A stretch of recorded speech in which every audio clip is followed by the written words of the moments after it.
guys, TinaGale here with my Scrappy Ideas, and today I'm sharing a layout that I did for paper issues, and this is a product spotlight, and so you can hop on over to the blog, and the design team is working with the Cocoa Vanilla Totally Rad collection. So I decided to do a little design off of another layout that I've done before where it just uses strips of paper in the background. So it's just a little take on that. So the first thing I've done is take some ink and water it down and just smush it into the background. And it's just close to my heart ink. It's Glacier. It's a real pretty blue and I love using it. And you'll see here, I got in a hurry. My background is still wet. And so I was trying to splatter it with some black ink. And it's hitting that wet background and it's spreading out and going to make a huge mess. So I stopped.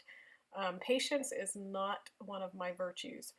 So I really have to learn to just chill out and go on to something else and come back when I'm working with ink and stuff, which could be another reason why I don't do a lot of mixed media. I'm just not patient. So for the bottom, I'm using just a really thin strip. This kind of looks like little Lego heads people or something. I just put a longer strip on it, and then I'm using some of the chipboard stickers and the clear acetate pieces, and all of this is from the Totally Rad collection. So I'm not adding in any other products as far as the paper and the embellishments go. The ink and stuff is the only thing that's not Cocoa Vanilla. So I just made this little cluster at the bottom. I stapled on some stars, and those are from actually the older collection, the boy collection that came out last year called Made of Awesome. I still had a lot of those vellum stars left and the colors matched in great, so I just picked out the gray and yellow and kind of the clear with the text to work with this layout for some embellishments. And then I've just cut several different strips, different widths. I'm also using these kind of turquoise tickets, and they came in the Bits and Pieces collection. So if you missed seeing this, back up. I have a haul video that shows, and there was this, it's called Bits and Pieces, and that is literally what it was. It was just different types of embellishments. These tickets, it had some twine, it had some little brad type things, enamel dots, you know, just a really good assortment of embellishments, and I wished every company would do that. You can still hop over to the Paper Issue store and find this collection. I know she sold out of some of it, but there should be some still there, and remember to use my code TinaGale.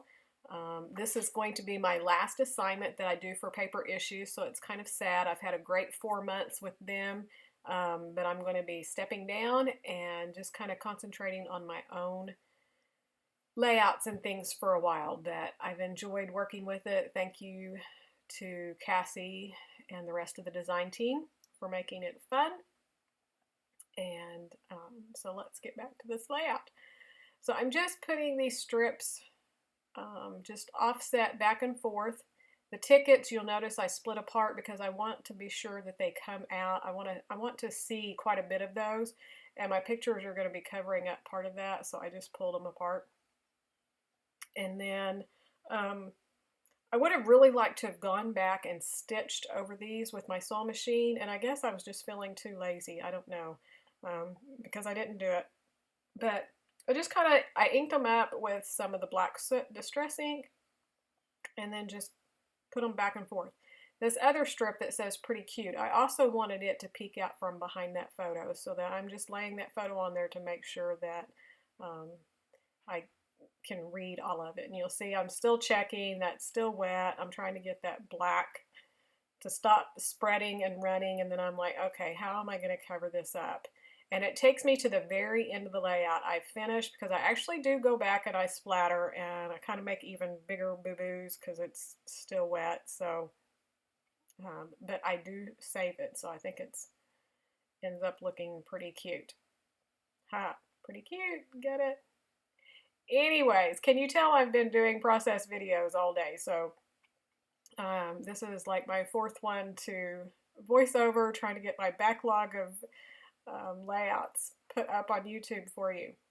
So I'm just playing with the embellishments now, and like I said, I have these vellum stars. I'm wanting to put those throughout the layout, and then I have these photos. And I felt like my photos, they're older photos, I felt like they were kind of getting lost in the background. And so I went ahead and pulled out this piece of paper, and I'm going to go ahead and mat them. And it's just kind of a white and gray. So that's going to help pop it up, or yeah, pop it up against that, off of that busy background of all those strips. Then I'm going to go ahead and ink those as well, just again to just have a little bit of definition on those photos. And I just felt like that helped it really a lot. And next is my little robot. I couldn't wait to use him when I saw him in the ephemera pack. I just thought he was too cute. So he's going to go on this layout as well, and I'm going to pop dot him up on the right hand side of these photos.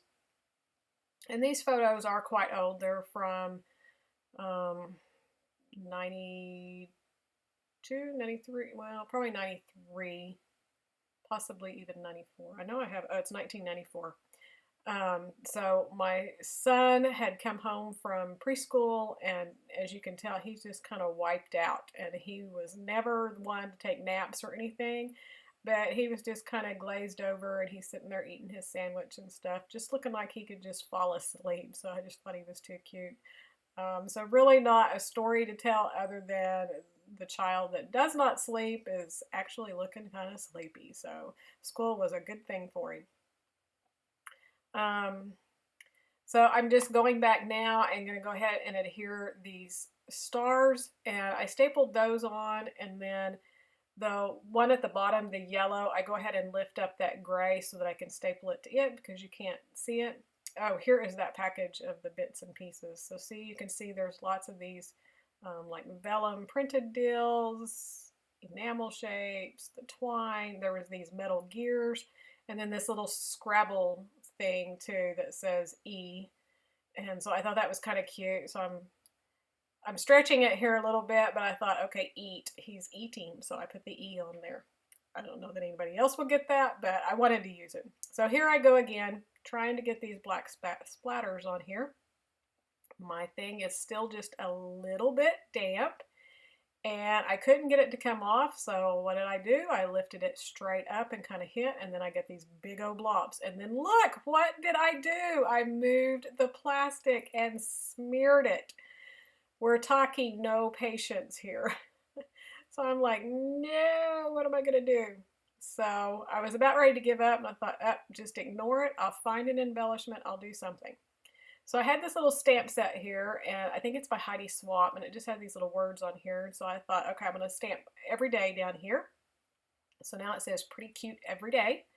And that stamp says today, and I wanted to put it on there. And then while I'm sitting here looking at the stamp set, I see this little blob, little splat. And I'm like, perfect.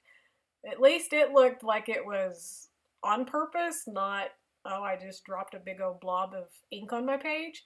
So I take it, ink it up, and kind of go over the big blobs, and then put a few more around on the page to make it, again, look like it was purposeful. So I was much happier once I did that. So I'm so glad I had that stamp set pulled out and noticed that on there. So up here, I'm just going to stamp the today, and then I'm going to write the year out next to that as well. So that little splat stamp, I absolutely love that. I keep that next to my desk now in my Rascog cart so that I can use it on other layouts, because sometimes I like a bigger little splat, but I don't want it to look like I dropped my bottle of ink on my layout. So now I'm just going to outline the edges, and that's going to do it for me. So I hope you enjoyed this layout. If you're not a subscriber, I would love to have you subscribe to my blog, and a thumbs up is always appreciated. So be sure to check out the Paper Issues design team for everyone else's take with using the Cocoa Vanilla Total Rad. And remember that you can shop using my code TinaGale to save 20% off your entire order. So thanks so much for watching, and we'll see you real soon. Bye!